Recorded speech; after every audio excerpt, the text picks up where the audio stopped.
IQ का yes compose your dream.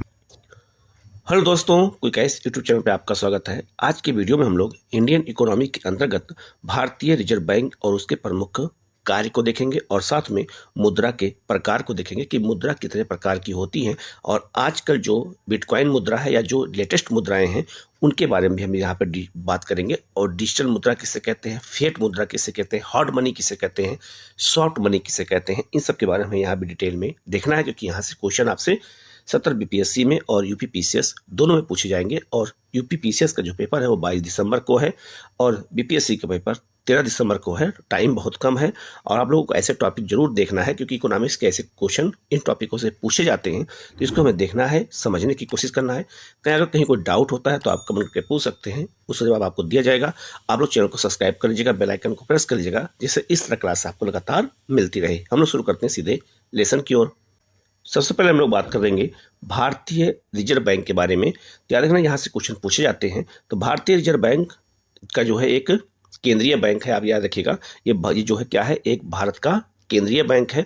इसकी स्थापना रिजर्व बैंक ऑफ इंडिया अधिनियम 1934 के अंतर्गत 1 अप्रैल 1935 को 5 करोड़ रुपए की अधिकृत पूंजी के साथ हुई थी। तो आपसे क्वेश्चन ये पूछा भी गया है कि जब भारतीय रिजर्व बैंक की स्थापना की गई थी तो कितनी पूंजी उसमें थी। याद रखना, 5 करोड़। किस अधिनियम के तहत इसकी स्थापना की गई है, याद रखना, रिजर्व बैंक ऑफ इंडिया अधिनियम 1934 के तहत कब स्थापित किया गया है, 1 अप्रैल 1935 को स्थापित किया गया है और यह भारत का एक केंद्रीय बैंक है। तो यही सब क्वेश्चन आपसे पूछे जाएंगे, इसलिए इसको बहुत डिटेल में हमें देखने की जरूरत है। ठीक है, आगे बढ़ते हम लोग। 1 जनवरी 1949 को रिजर्व बैंक का राष्ट्रीयकरण कर दिया गया। याद रखना, स्थापना 1935 में हुई थी, लेकिन इसका राष्ट्रीयकरण किया गया। इसको जो है एक तरह से देश की संपत्ति का माना गया। तो 1 जनवरी 1949 को, ये डेट भी आपको याद रखना है, क्योंकि ये भी क्वेश्चन आपसे पूछा गया है। आगे बढ़ते हैं। केंद्रीय बोर्ड में एक गवर्नर तथा अधिक से अधिक 4 डिप्टी गवर्नर होते हैं और इनकी नियुक्ति केंद्रीय सरकार 5 वर्षों के लिए करती है। याद रखना, केंद्र सरकार इनकी नियुक्ति करती है। इसमें एक गवर्नर होते हैं और जो है 4 डिप्टी गवर्नर होते हैं। ये भी कभी कभी वाक्य बना के क्वेश्चन आपसे पूछा जा सकता है। ठीक है, इसके बाद देखिएगा, भारतीय रिजर्व बैंक के केंद्रीय बोर्ड के अतिरिक्त 4 स्थानीय बोर्ड भी हैं। तो भारतीय रिजर्व बैंक का जो मुख्यालय कहाँ पर है, ये मुंबई में है। इसके 4 स्थानीय बोर्ड कहाँ पर हैं, तो मुंबई, कोलकाता, चेन्नई और दिल्ली, चारों महानगरों में इसके 4 स्थानीय बोर्ड हैं। ये भी क्वेश्चन आपसे पूछा जा सकता है वाक्य बना करके। इसके अलावा भारतीय रिजर्व बैंक का जो मुख्यालय है वो मुंबई में, आपको पता होगा। और स्थानीय बोर्डों में 5 सदस्य होते हैं जो केंद्र सरकार द्वारा 4 वर्ष की अवधि के लिए नियुक्त किए जाते हैं। ये भी याद रखिएगा, गवर्नर की जो नियुक्ति होती है वो 4 वर्ष के लिए होती है और स्थानीय जो बोर्ड होते हैं उनके। ठीक है, ये भी क्वेश्चन एग्जाम में पूछा जा सकता है, इसको भी आप अच्छे से याद रखिएगा। अब बात करते हैं भारतीय रिजर्व बैंक के मुख्य कार्य क्या हैं। तो नोटों का निर्गमन करना होता है, अर्थात नोटों का निर्गमन मतलब यह होता है नोटों की छपाई। ठीक है, तो नोटों की छपाई का काम किसके पास है, भारतीय रिजर्व बैंक के पास है। तो 1 रुपए का नोट भारतीय रिजर्व बैंक नहीं छापता है, इसको भारत सरकार द्वारा छापा जाता है, वित्त मंत्रालय द्वारा। ठीक है, तो यहाँ लिखा हुआ है, यहाँ नोटों का निर्गमन अर्थात 1 रुपए के नोट को छोड़कर सभी मूल्य के नोट और सिक्कों को जारी करने का अधिकार आरबीआई के पास होता है। तो नोटों की छपाई 1 रुपए को छोड़ करके और सिक्कों की जो है जो ढाले जाते हैं उसका सारा काम किसके पास होता है, भारतीय रिजर्व बैंक के पास होता है। तो भारतीय रिजर्व बैंक का काम क्या है, नोटों का निर्गमन करना, यह पहला काम है। ठीक है, इसके अलावा नई मुद्रा जो है जारी करने की पद्धति क्या है, तो याद रखिएगा, जो नई मुद्रा जारी होती है उसके 2 पद्धति होती है। एक होता है न्यूनतम आरक्षित पद्धति, इसको कहते हैं मिनिमम रिजर्व सिस्टम कहते हैं, और दूसरा जो है आनुपातिक आरक्षित पद्धति कहते हैं। तो याद रखना, जो हमारे यहाँ नोटों की छपाई होती है वो किसके तहत होती है, न्यूनतम आरक्षित पद्धति के तहत होती है। लेकिन याद रखना, अगर कभी आपसे पूछा जाए कि नोटों की जो जारी की जाता है उसके लिए कौन कौन सी पद्धतियां होती है, तो पद्धतियां 2 होती हैं। लेकिन भारत में कौन सी पद्धति अपनाया गया है, न्यूनतम आरक्षित पद्धति को अपनाया गया है। ये होता क्या है, आगे है आपका, आरबीआई द्वारा अक्टूबर 1956 से ही नई मुद्रा जारी करने के लिए न्यूनतम आरक्षित पद्धति अपनाई गई है। याद रखना, न्यूनतम आरक्षित पद्धति को आपसे पूछा जाएगा कब अपनाया गया है, तो 1956 में अपनाया गया है। इसी के द्वारा मुद्रा की छपाई होती है।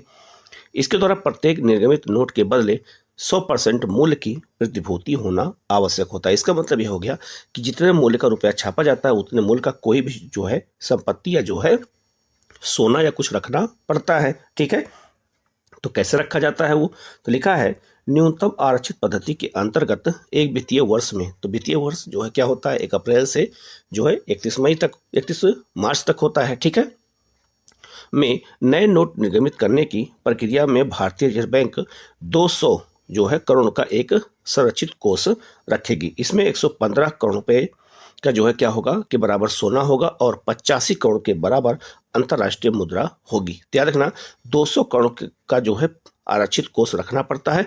जितना कोष रखा जाएगा उतना ही रुपया छापा जाएगा। तो याद रखना उसमें 115 करोड़ का क्या होता है सोना होता है और 85 करोड़ का क्या होता है उसमें अंतर्राष्ट्रीय मुद्रा होती है। ये आपको याद रखना है, ये बहुत महत्वपूर्ण है। यही क्या कहते हैं न्यूनतम आरक्षित अनुपात कहते हैं। तो इतना न्यूनतम पैसा रखना पड़ता है तब जाकर के नोटों की छपाई होती है। ठीक है, आगे बढ़ते हैं। अगला काम है सरकार के बैंकर का कार्य होता है। ना जो आरबीआई होता है उसका एक काम ये भी है कि सरकार के बैंकर के रूप में वो काम करती है और सरकार को समय समय पर लोन देती है। भारत सरकार और राज्य सरकारों के लिए विदेशी जो है विनिमय प्रबंधन करना होता है। याद रखना जो विदेशी ऋण होता है, विदेशी पैसा होता है, उसके लिए व्यवस्था भी कौन करता है, रिजर्व बैंक करता है, केंद्र के लिए भी और राज्य सरकारों के लिए। भारत सरकार और राज्य सरकारों को आर्थिक सलाह देने का काम भी कौन करता है, आरबीआई करती है। भारतीय रिजर्व बैंकों का बैंक होता है, अर्थात देश के सभी वाणिज्यिक बैंक को खाता रिजर्व बैंक में होता है। तो एक बहुत जो है नॉर्मल बात यह है कि भारतीय रिजर्व बैंक में याद रखना आम आदमी का खाता नहीं होता है। इसमें किसका खाता होता है, इसमें वाणिज्यिक बैंकों का खाता होता है, जैसे एसबीआई, पीएनबी, इंडियन बैंक या जो है आपका बैंक ऑफ बड़ौदा, ये सारे बैंक वाणिज्यिक बैंक कहलाते हैं। और इनका खाता कहाँ होता है, तो इनका खाता आरबीआई में होता है। ठीक है, और याद रखना जो आम जनता होती है उसका खाता कहाँ होता है, तो वाणिज्यिक बैंकों में होता है। तो याद रखेगा, तो जो रिजर्व बैंक है याद रखना ये बैंकों का बैंक होता है। ठीक है, अर्थात ये वाणिज्यिक बैंकों का बैंक है और वाणिज्यिक बैंकों के ही खाते जो है रिजर्व बैंक में होते हैं। तो याद रखना आम आदमी का खाता रिजर्व बैंक में नहीं होता है, ये बात याद रखिएगा। इसके अलावा रिजर्व बैंक बैंकों की शाखा जो है नीति का नियंत्रण करता है। तो आरबीआई के आदेश पर ही जो बैंक होते हैं वो अनेक शाखाओं को खोलते हैं। इसके अलावा रिजर्व बैंक जो है वो विनिमय दर को स्थिर करने का भी कार्य करता है। तो विनिमय दर का निर्धारण कौन करता है, ये भी आरबीआई करती है। कृषि ऋण की व्यवस्था करना, आरबीआई ने इसके लिए नाबार्ड की स्थापना की है। तो जो कृषि ऋण की व्यवस्था होती है ये नाबार्ड करता है। इसका काम आरबीआई ने किसको दे रखा है, नाबार्ड को दे रखा है। लेकिन कृषि ऋण इन बैंकों से भी मिल सकता है, ये भी व्यवस्था है, अलग से भी व्यवस्था की गई है किसानों के लिए, ये भी आपको याद रखना है। ठीक है, आगे बढ़ते हैं। भारतीय रिजर्व बैंक के साख नियंत्रण के तरीके क्या होते हैं, अर्थात यह हुआ कि भारतीय रिजर्व बैंक साख की जो होता है, जो पैसा होता है, क्रेडिट होता है, उसको नियंत्रित कैसे करती है। तो पहला आपका होता है नगद आरक्षित अनुपात, इसको कहते हैं कैश रिजर्व रेशियो कहते हैं, CRR कहते हैं। और ये क्वेश्चन बहुत बार पूछा जा चुका है कि CRR क्या होता है। ठीक है, तो याद रखना बहुत सिंपल इसकी परिभाषा है कि वह राशि जिसे बैंकों के द्वारा अपनी कुल जमा में से एक जो है निश्चित भाग के रूप में रिजर्व बैंक के पास रखा जाता है। याद रखना उसे हम क्या कहते हैं, नगद आरक्षित अनुपात कहते हैं। इसको बहुत सिंपल भाषा में अगर समझा जाए तो एक तरफ आपका कौन है, आरबीआई है, एक तरफ मान लीजिए एसबीआई बैंक है। तो एसबीआई बैंक जो है एक जो है पैसे की एक जो है अनुपात के रूप में कुछ पैसा ये किसके पास जमा करेगा, भारतीय रिजर्व बैंक के पास जमा करेगा आपातकाल के लिए। अगर मान लो कोई प्रॉब्लम हो जाए तो ये पैसा वो लेकर के अपना प्रॉब्लम को दूर कर सकता है। तो उसको हम कहते हैं कैश रिजर्व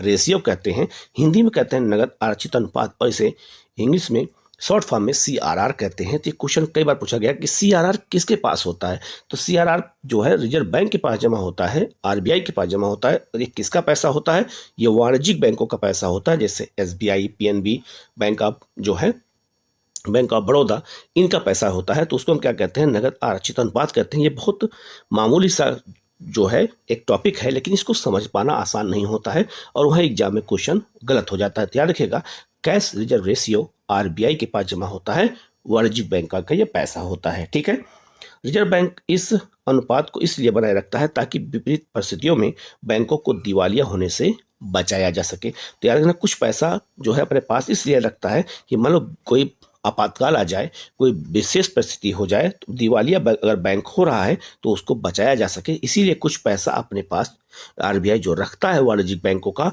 उसी को CRR कहते हैं। इस चीज को आप अच्छे से समझ लीजिएगा, ठीक है। नेक्स्ट है आपका वैधानिक तरलता अनुपात। वैधानिक तरलता अनुपात को हम शॉर्ट फॉर्म में क्या कहते हैं, SLR कहते हैं। तो SLR क्या होता है, व्यापारिक बैंक को, तो व्यापारिक बैंक किसे कहते हैं, SBI, ये सब क्या है, व्यापारिक बैंक है।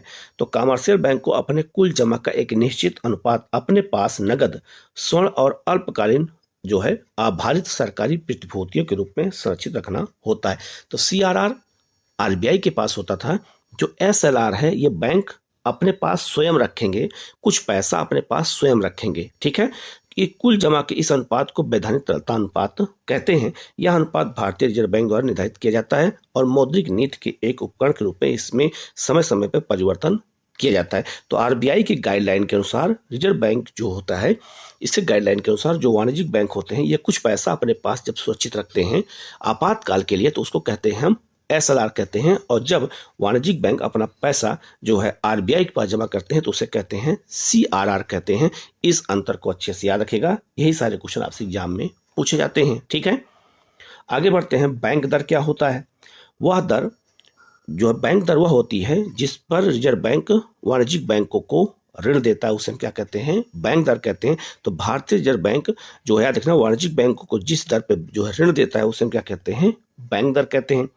रेपो दर क्या होता है, रेपो दर वह दर होती है जिसके आधार पर कोई वाणिज्यिक बैंक रिजर्व बैंक से अपनी सरकारी प्रतिभूतियों के बदले अल्पकालीन ऋण जो है कुछ घंटों से लेकर 14 दिनों तक की अवधि के लिए प्राप्त करता है, उसे हम क्या कहते हैं, रेपो रेट कहते हैं। तो रेपो रेट याद रखिएगा, यह बहुत महत्वपूर्ण है कि जो वाणिज्यिक बैंक होते हैं वो रिजर्व बैंक से अल्पकालीन पैसा लेते हैं, कितना, कुछ घंटों से लेकर 14 दिनों तक का अगर पैसा लेते हैं तो उसे हम रेपो रेट कहते हैं। तो रेपो रेट में पैसा कौन लेता है, वाणिज्यिक बैंक लेते हैं।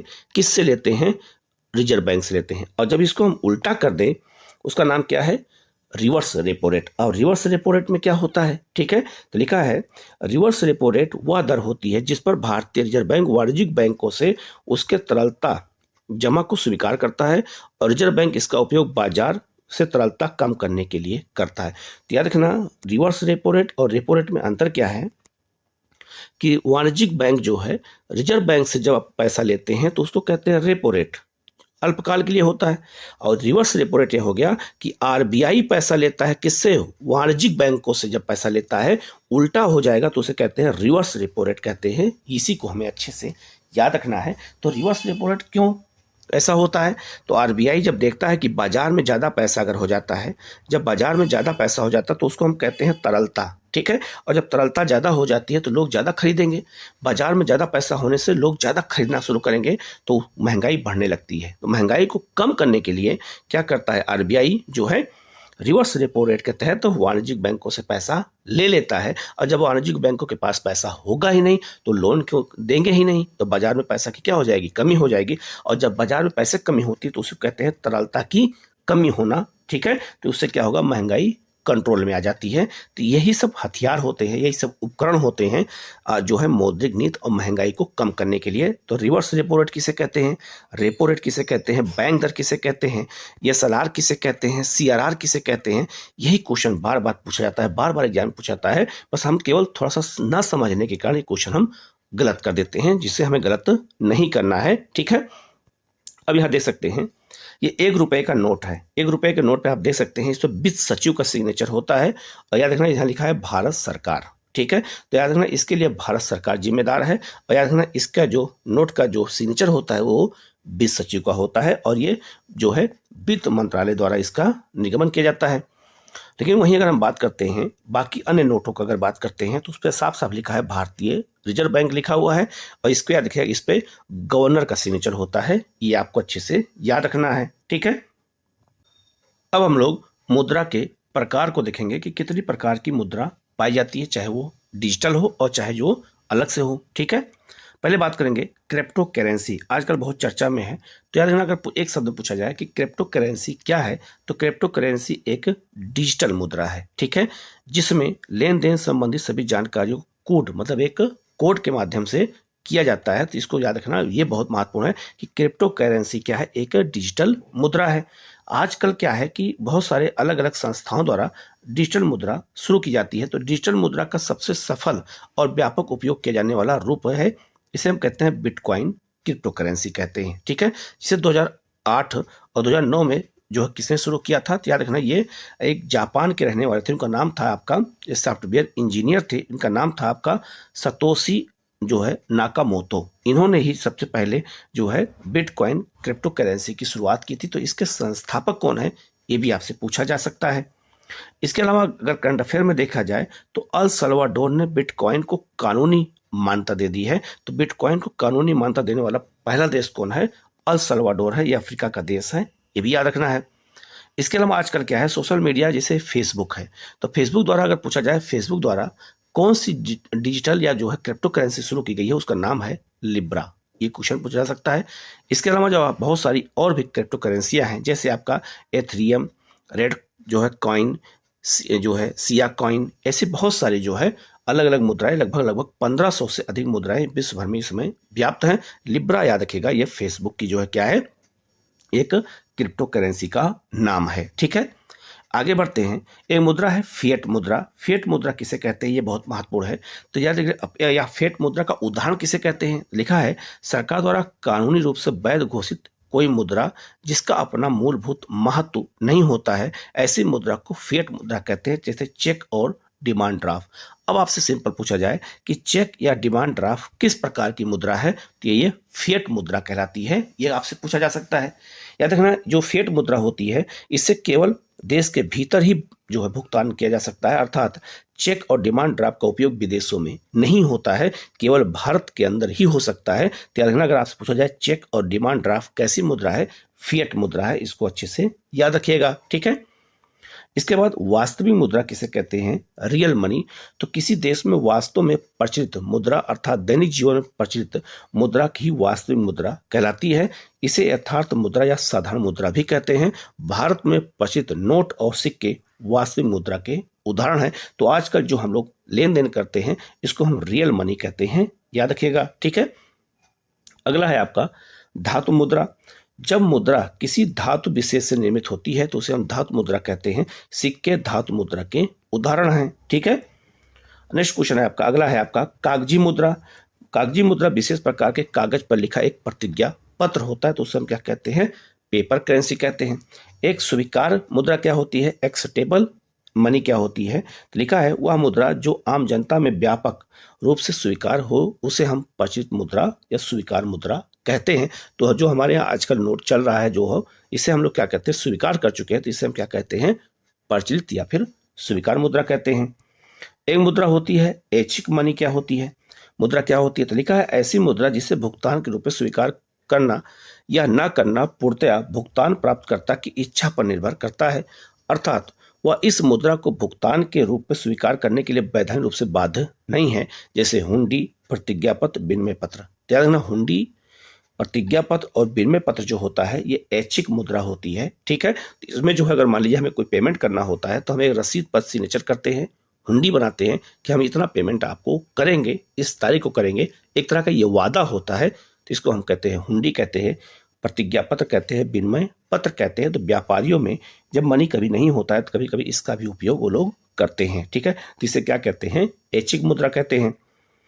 एक होती है दुर्लभ मुद्रा। दुर्लभ मुद्रा किसे कहते हैं, तो अंतर्राष्ट्रीय बाजार में जिस मुद्रा की आपूर्ति की तुलना में मांग लगातार अधिक होती है वह दुर्लभ मुद्रा होती, जैसे अमेरिकी डॉलर।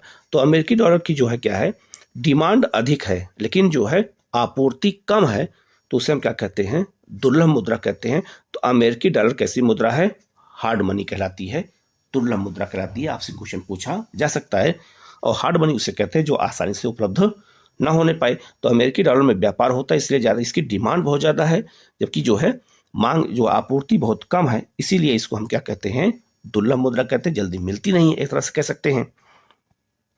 एक आपका है सुलभ मुद्रा। सुलभ मुद्रा क्या है, अंतर्राष्ट्रीय बाजार में जिस मुद्रा की आपूर्ति अधिक रहती है परंतु मांग कम होती है उसे हम सुलभ मुद्रा कहते हैं, जैसे भारतीय रुपया। तो भारतीय रुपया की जो है डिमांड क्या है, कम है, आपूर्ति अधिक है तो इसे हम सुलभ मुद्रा कहते हैं, आसानी से उपलब्ध होने वाली मुद्रा, इसे हम कहते हैं सॉफ्ट करेंसी कहते हैं।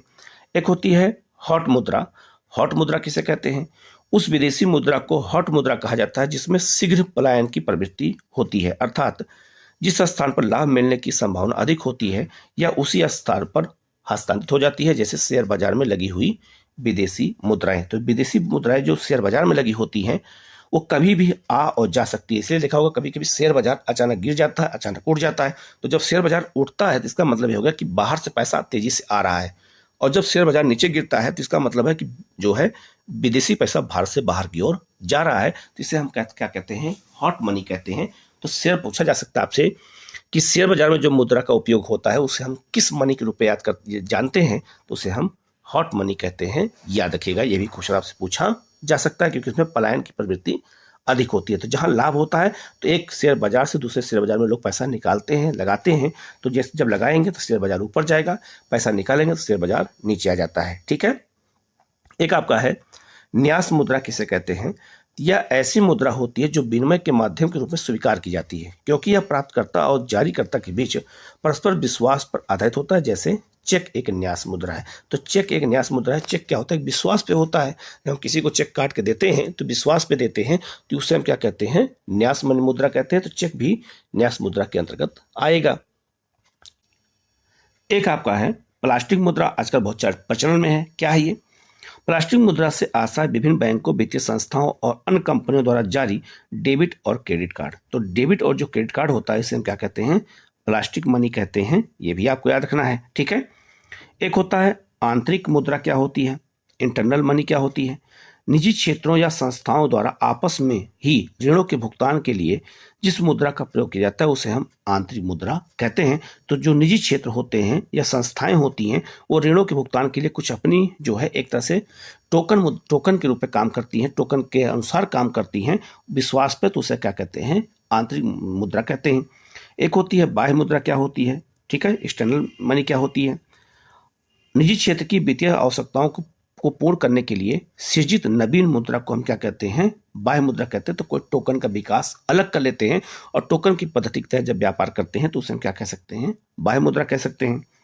एक होता है आपका कॉशन मनी। क्या होती है? तो लिखा है किसी भी संविदा अथवा दायित्व को पूरा करने के लिए जमानत के तौर पर मांगी जाने वाली राशि को हम कॉशन मनी कहते हैं। तो जब हम जमानत के रूप में कहीं पैसा देते हैं तो उसे हम कॉशन मनी कहते हैं। ये भी क्वेश्चन आपसे पूछा जा सकता है।